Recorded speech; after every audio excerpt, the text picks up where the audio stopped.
శ్రీరాముడి యొక్క చరిత్ర ఎక్కడ, ఈ సాయిబు గారి చరిత్ర ఎక్కడ? ఈయన రాముడితో సమానం కాదు కదా, కనీసం తోట రాముడు కూడా కాదు చెప్తున్నా. ఇతను సాయి కృష్ణుడు, ఇతను సాయి రాముడు, సాయి ఆంజనేయ స్వామి, సాయి గణేష్. అలాగే సాయి తన జీవితకాలం ఇస్లాం ప్రచారం చేశాడు, తను నమాజులు చేశాడు, తను ఉన్నది మసీదే. అసలు దీని మీద ముస్లింలు కేసు వేయాలి, సాయి సంస్థాన్ మీద. అపవిత్ర జాతి అని వీళ్ళు కన్ఫర్మ్ చేస్తున్నారు. మొదట కేసులతో భయపెట్టడం, లేదంటే మీరు 50 కోట్ల రూపాయలు నష్టపరిహారం చెల్లించాల్సి వస్తుంది, మీ ఆస్తులన్నీ లాక్కుంటాం అనేటువంటి బెదిరింపులకు పాల్పడటం. ఇక్కడ కూడా లొంగకపోతే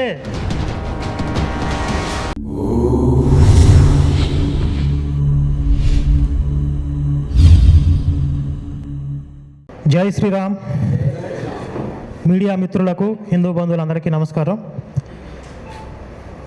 ఇక్కడ ఈ మీడియా సమావేశానికి ఏదైతే టైటిల్ పెట్టామో, సనాతన ధర్మంపై సాయి మతం కుట్రలు, ఆ కుట్రలని వివరించడానికే ఈరోజు ఈ సమావేశం.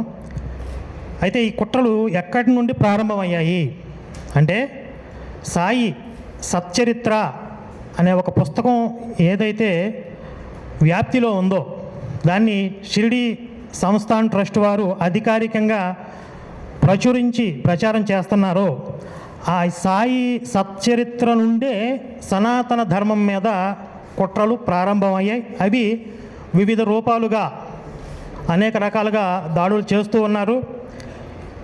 ఇదంతా గమనిస్తూ ఉంటే హిందుత్వం మీద, సనాతన ధర్మం మీద జరుగుతున్నటువంటి స్పిరిచువల్ జిహాద్ అని అనిపిస్తూ ఉంది. ముఖ్యంగా ఒక 2-3 విషయాలు చెప్తాను. సాయి సచ్చరిత్రలో మేము మా ఛానల్స్లో కూడా ఈ విషయాలు కొన్ని మాట్లాడడం జరిగింది.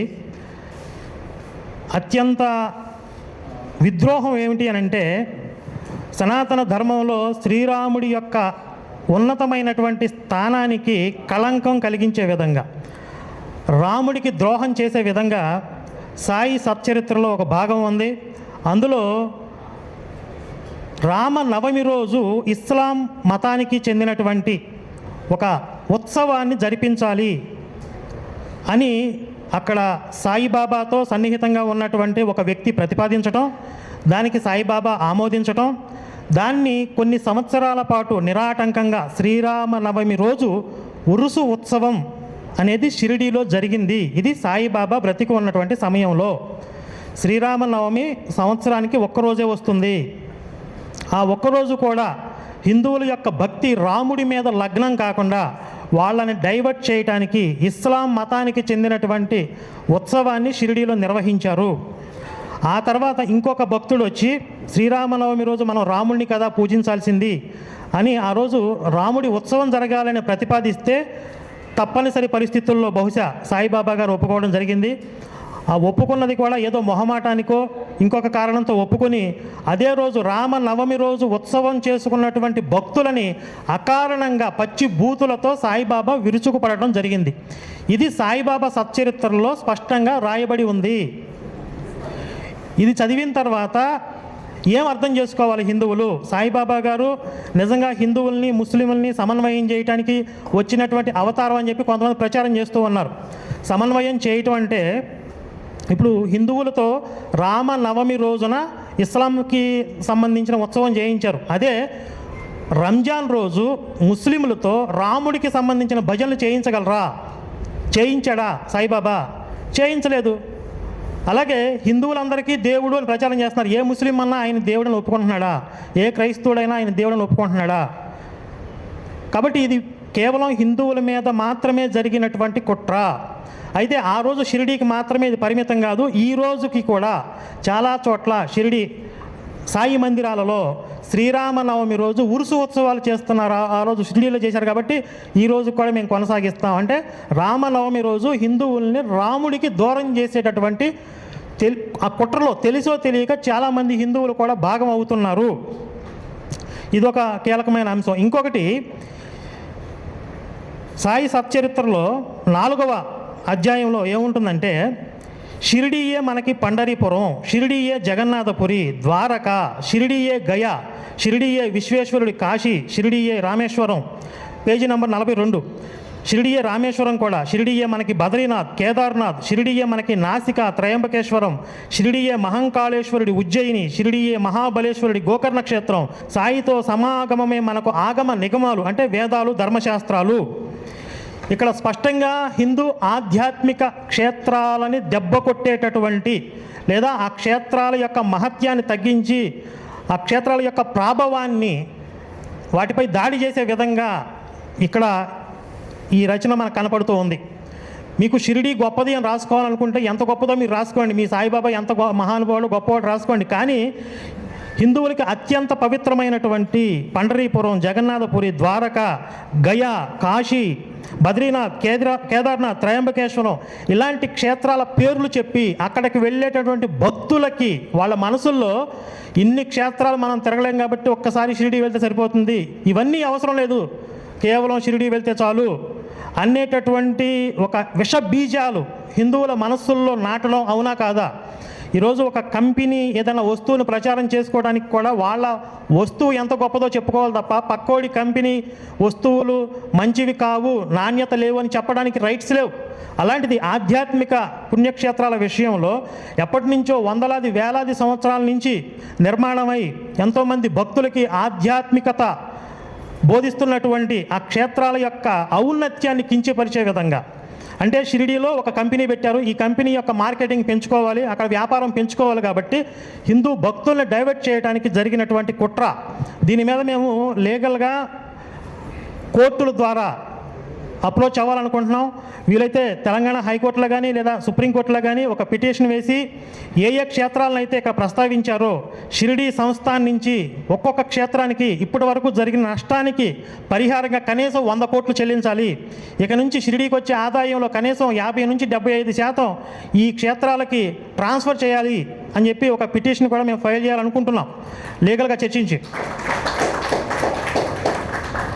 కాబట్టి ఇక్కడ స్పష్టంగా శ్రీరామనవమికి ద్రోహం చేశారు, పుణ్యక్షేత్రాలని దెబ్బకొట్టే విధంగా, పుణ్యక్షేత్రాల మీద వాటి యొక్క ప్రభావాన్ని తగ్గించే విధంగా దాడి చేశారు. ఆ తర్వాత అదే పారాగ్రాఫ్లో కిందకు వస్తే సాయే శ్రీకృష్ణుడు, సాయే శ్రీరాముడు, మన నిజమైన ఆశ్రయ స్థానం శ్రీ సాయే. శ్రీరాముడి యొక్క చరిత్ర ఎక్కడ, ఈ సాయిబు గారి చరిత్ర ఎక్కడ? ఈయన రాముడితో సమానం కాదు కదా, కనీసం తోటరాముడు కూడా కాదు చెప్తున్నా. పాతాళ భైరవి సినిమాలో తోటరాముడు అంటే ఆ తోటరాముడికి కూడా సమానం కాదు. అలాంటి సాయిబు గారిని తీసుకెళ్ళి రాముడితో సమానం ఎలా చెప్తారు? అసలు రాముడి యొక్క ఔన్నత్యం చెప్పాలంటే మనకు రోజులు సరిపోవు. మీరు సాయిబు గారి గురించి ఏం చెప్తారు? మీరు సాయిబు గారి నుంచి సమాజం, హిందువులు నేర్చుకోవాల్సింది ఏంటి? ఆయన చూసి ఒక ఉత్తమమైన పుత్రుడు ఎలా ఉండాలి, ఒక రాజు ఎలా ఉండాలి, ఒక భర్త ఎలా ఉండాలి, ఒక మిత్రుడు సోదరుడు ఎలా ఉండాలి అనేది మనం రాముడిని చూసి నేర్చుకుంటాం. ఈరోజు భారతదేశంలో ఉన్నటువంటి కుటుంబ వ్యవస్థకి ఆధారం రాముడు. భారతదేశం యొక్క అస్తిత్వం ఏంటి అంటే రాముడు. అలాంటి రాముడిని మీరు ఒక సాయిబుతో అల్లా అచ్చా కరేగా, అల్లా భలా కరేగా అంటూ ఎల్లప్పుడూ అల్లా నామస్మరణ చేసేవాడు సాయిబు గారు, సాయిబాబా గారు. అలాంటి ఒక వ్యక్తిని తీసుకొచ్చి రాముడికి రీప్లేస్ ఎలా చేయాలనుకుంటున్నారు? కాబట్టి ఇది స్పష్టంగా హిందుత్వాన్ని, ముఖ్యంగా రాముడి మీద విపరీతమైనటువంటి ద్రోహబుద్ధి ఇందులో స్పష్టంగా కనిపిస్తూ ఉంది. ఇంకొంచెం ముందుకెళ్తే పేజ్ నెంబర్ 47లో జనులు తమ మహాభయంకరమైనటువంటి పాపాలను ప్రక్షాళనం చేసుకోవడం కోసం గంగ వద్దకు పోతారు. గంగ తన పాపాలను పోగొట్టుకోవడానికి మహాత్ముల పాదాలు పట్టుకుంటుంది. కనుక శ్రీ సాయిబాబా పవిత్ర చరణాలను వదిలి గంగా లేదా గోదావరి యాత్ర చేయవలసిన అవసరం లేదు. ఇక్కడ పుణ్యతీర్థాలను టార్గెట్ చేశారు.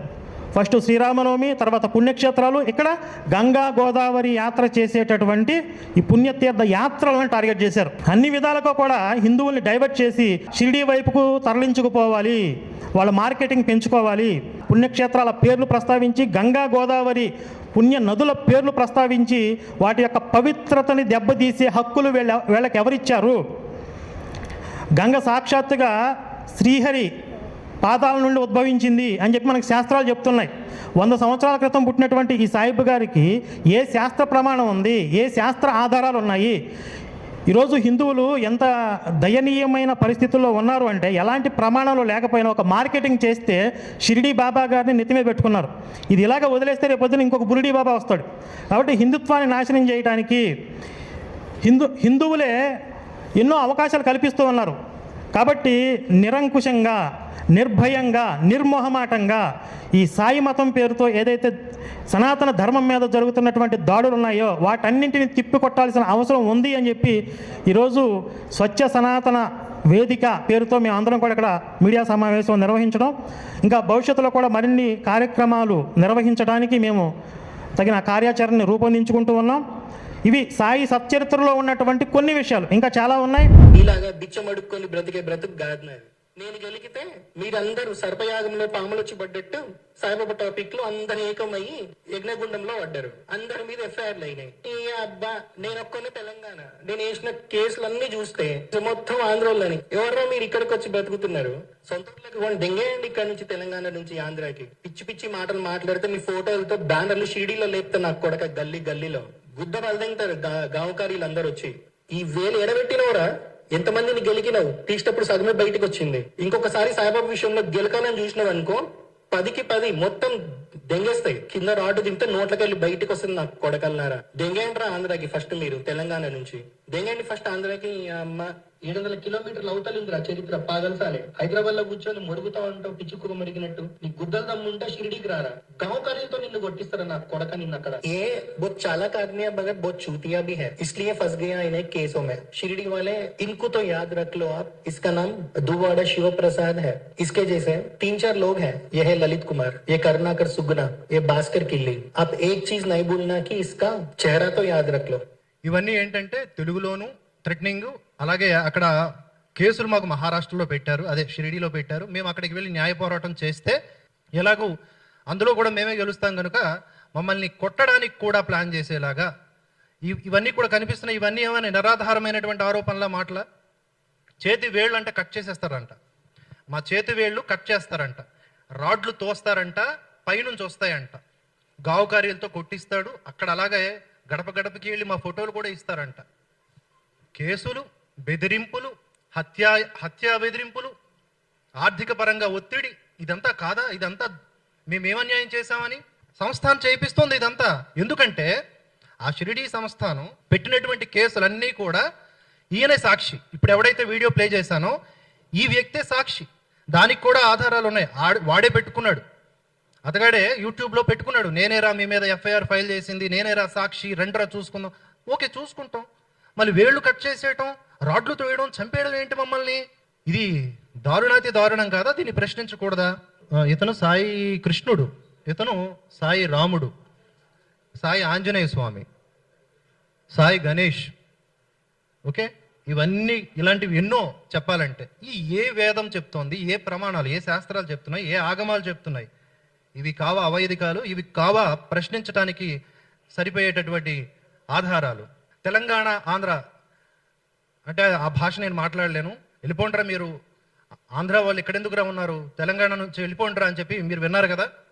ఇక్కడ ఉన్నటువంటి సభ్యుల్లో సగం మంది తెలంగాణ వాళ్ళే. ఇక్కడ చాలా మంది వచ్చిన వాళ్ళు కూడా తెలంగాణ వాళ్ళే, తెలంగాణ సభ్యులు. ఇక్కడ హిందుత్వం కోసం పోరాడుతుంటే ప్రాంతీయ విభేదాలు కూడా షిరిడీ సంస్థను చేయిస్తోంది. ప్రాంతీయ విభేదాలు కూడా అంటే ఎన్ని రకాల కుట్రలు చేయాలో బ్రిటిషోడి కంటే దారుణంగా.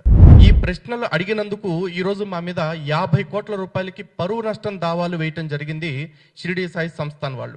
50 కోట్ల రూపాయలకి. ఇది మా మీద పెట్టిన కేసెస్ కాకుండా, మా మీద సపరేట్గా కేసులు పెట్టారు షిరిడీలో, ఔరంగాబాద్లో. దాని కాకుండా పరువు నష్టం కేసులు 50 కోట్లు. అంటే బహుశా హిందువులు అడ్డదిడ్డంగా ఇచ్చిన కానుకలతోటి అడ్డంగా బలిసిపోయిన వాళ్ళకి 50 కోట్లు అంటే చిన్న అమౌంట్ ఏమో, కానీ హిందువులకి చాలా పెద్ద అమౌంట్. హిందూ సంఘాలకైతే అది జీవితకాలానికి కూడా సాధించలేని ఒక సంఖ్య. అలాంటి అమౌంట్ని మాకు టార్గెట్గా పెట్టి మా మీద ఒత్తిడిని పెంచి మా భావ ప్రకటన స్వేచ్ఛని, మా వాక్ స్వాతంత్రం పైన దాడి చేసింది షిరిడీ సాయి సంస్థానం. కానీ క్లియర్గా చెప్తున్నది ఏంటంటే షిరిడీలో ఉన్న ఎక్కడ ఉన్నా సాయిబాబా ఆలయాలుగా చలామణి అయ్యేవి అవి ఆలయాలు కాదు, అవి ముమ్మాటికి దర్గాలు లేదా మసీదులే. దీని మీద మేము చర్చించడానికి సిద్ధంగా ఉన్నాము. దీనికి సాయిబాబా ఆలయాలు నిర్వహించే వాళ్ళు రావచ్చు, లేదు స్వయంగా షిరిడీ సాయి సంస్థాన్ వాళ్ళే వస్తారో వాళ్ళైనా రావచ్చు.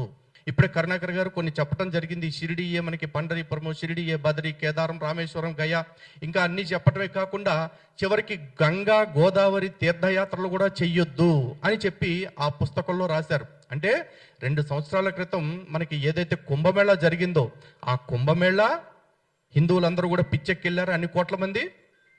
గంగ తన పాపాలు పోగొట్టుకోవటానికి బాబా పాదాల దగ్గరికి వెళ్తుంది అని రాశారు. నిజంగా గంగ అంటే మనకి ఎంత పవిత్రమైంది. విష్ణు పాదోద్భవీం గంగా అని శాస్త్రం చెప్తుంది.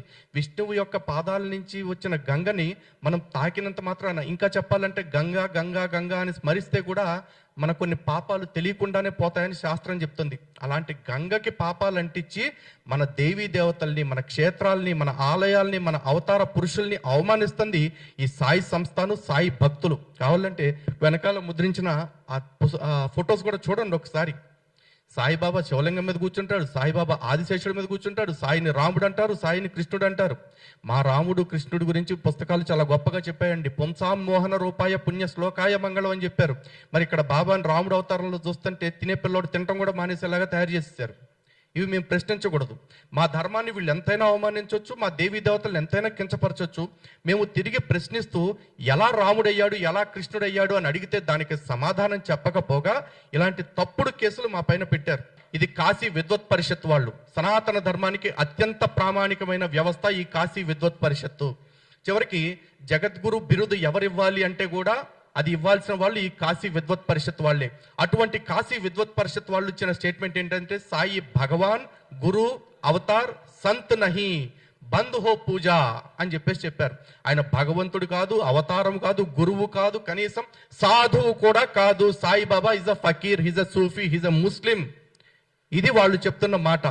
ఆల్ ఇండియా సాయి సమాజ్ వాళ్ళు కావచ్చు, లేకపోతే భాగ్యనగర్లోని సాయిబాబా సంస్థానికి సంబంధించిన ఆలయాల వాళ్ళు కావచ్చు, చాదర్ఘాట్ వాళ్ళు కావచ్చు, మద్రాస్ హైకోర్టులో, అదేవిధంగా తెలంగాణ హైకోర్టులో, ఉమ్మడి ఆంధ్రప్రదేశ్ హైకోర్టులో వాళ్ళు పిటిషన్స్ ఇచ్చారు. చాలా స్పష్టంగా వాళ్ళ అఫిడవిట్స్లో ఏం చెప్పారంటే, సాయిబాబా హిందూ దేవుడు కాదు, సాయిబాబా ముస్లిం.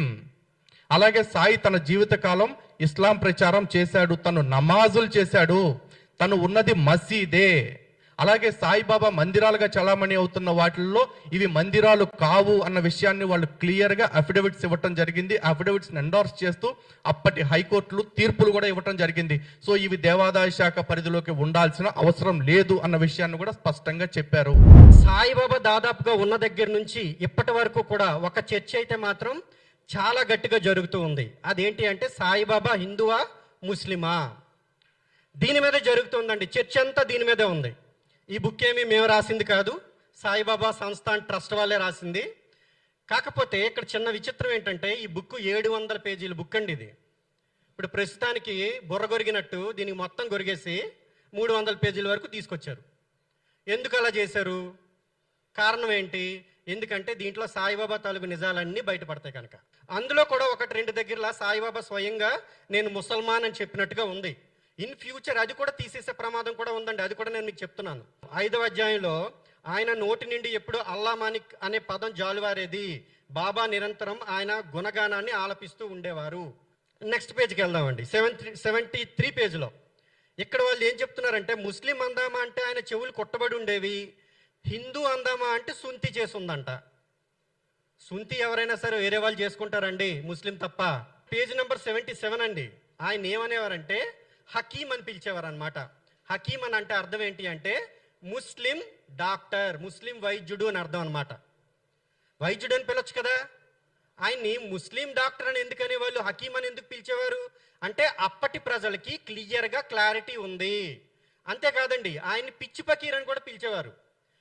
ఇప్పుడు వీళ్ళు చెప్తారు కదా, ఈయన అవధూత, ఈయన ఉన్మత్తుడు, మరి శివుడు అలా లేడా, ఇలా మన తాలూకు దేవుళ్ళని పోలిస్తూ చెప్తుంటారు, దత్తాత్రేయుడు అలా లేరా అని.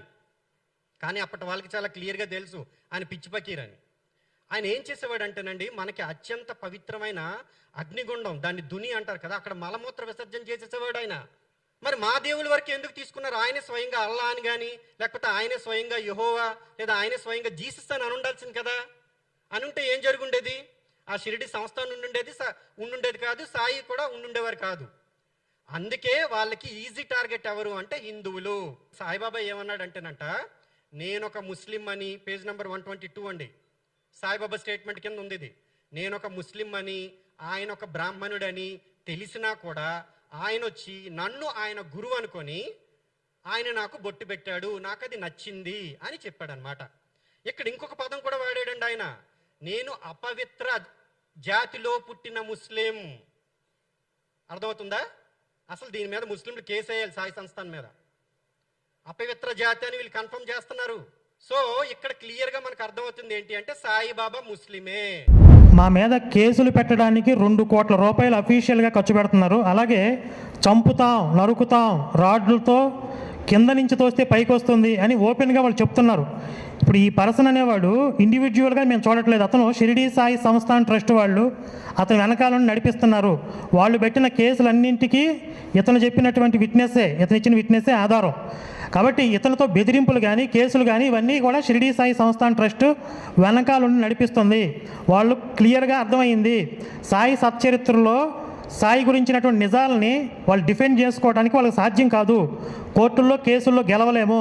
ఇప్పుడు ఏదైతే మార్కెటింగ్ నడుస్తుందో సాయిబాబా మీద, ఆ మార్కెటింగ్, ఆ మాఫియా దెబ్బతినే అవకాశం ఉంది. ఒక రెవల్యూషన్ స్టార్ట్ అవుతుందేమో అన్న భయంతో ఇలా గొంతెత్తి ప్రశ్నిస్తున్నటువంటి మాలాంటి వాళ్ళందరినీ మొదట కేసులతో భయపెట్టడం, లేదంటే మీరు 50 కోట్ల రూపాయలు నష్టపరిహారం చెల్లించాల్సి వస్తుంది, మీ ఆస్తులన్నీ లాక్కుంటాం అనేటువంటి బెదిరింపులకు పాల్పడటం. ఇక్కడ కూడా లొంగకపోతే మిమ్మల్ని గావు కార్యాలతో కొట్టిస్తాం, షిరిడీలో మిమ్మల్ని చంపుతాం, మిమ్మల్ని చంపినా అడిగే దిక్కుండదు అనే విధంగా బహిరంగంగా వాళ్ళు బెదిరింపులకు పాల్పడుతున్నారు. వేళ్ళు కత్తిరిస్తారని చెప్పి.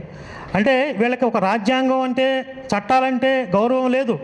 ఒక డిబేట్లు చేసి సావధానంగా సాయిబాబా గురించి చరిత్రని రుజువు చేసుకునేటటువంటి ఆ దమ్ము లేదు.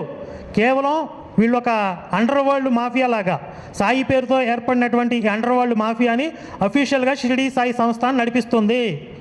కాబట్టి ఈ విషయాలన్నీ కూడా, ఈ నిజాలన్నీ కూడా మీడియా ద్వారా ప్రజలందరికీ తెలియాలని చెప్పి ఈరోజు ఈ సమావేశం ఏర్పాటు చేయడం జరిగింది. ప్రవచనకర్తలకి కూడా మా యొక్క విజ్ఞప్తి, మనవి ఏంటంటే, గతంలో ఎవరెవరు ఏం మాట్లాడారో మాకు తెలీదు. ఈరోజు స్పష్టంగా ఇన్ని కుట్రలు బయటపడుతున్నాయి సాయి మతం నుండి, సాయి సచ్చరిత్ర నుండి. ఇవన్నీ తెలిసాక కూడా, ఇన్ని జరుగుతున్నా కూడా ఇంకా సాయి మతాన్ని ఎవరైనా కావాలని ప్రమోట్ చేసినా, సాయి అవతార పురుషుడు, దత్తాత్రేయుడు అవతారం, విష్ణు అవతారం, శివుడు అవతారం, ఇలాంటి అభూత కల్పనలతో మీరు ప్రవచనాలు చెప్తే కనుక మీరు చేసేది ఖచ్చితంగా ధర్మద్రోహమే అవుతుంది. ఇది గుర్తుంచుకోండి. మీ మీద కూడా మేము పోరాటం చేయాల్సి వస్తుంది. ఇప్పుడు వీళ్ళు ఎలా చూస్తున్నారంటే, ఇదేదో కొన్ని యూట్యూబ్ ఛానల్స్లో, డిజిటల్ ప్లాట్ఫామ్స్లో కొంతమంది మాట్లాడుతూ ఉన్నారు, వీళ్ళ నోరు నొక్కేస్తే సరిపోతుందని చెప్పి షిరిడీ సాయి సంస్థాన్ ట్రస్ట్ వాళ్ళు భావిస్తున్నట్టున్నారు. ఈ పోరాటం ఎక్కడితో ఆగదు. దీన్ని ఆన్ గ్రౌండ్ కూడా ఒక ఉద్యమంలో ముందుకు తీసుకెళ్తామని త్వరలో ధర్నా చౌక్లో ఒక నిరసన దీక్షకి ప్లాన్ చేద్దాం అనుకుంటున్నాం. మీరు కూడా ఇంట్రెస్టింగ్గా పాల్గొంటామనే వారు కూడా మీ పేర్లు ఇక్కడ ఇచ్చి వెళ్తే తదుపరి కార్యాచరణలో మిమ్మల్ని కూడా భాగస్వాములు చేస్తాం.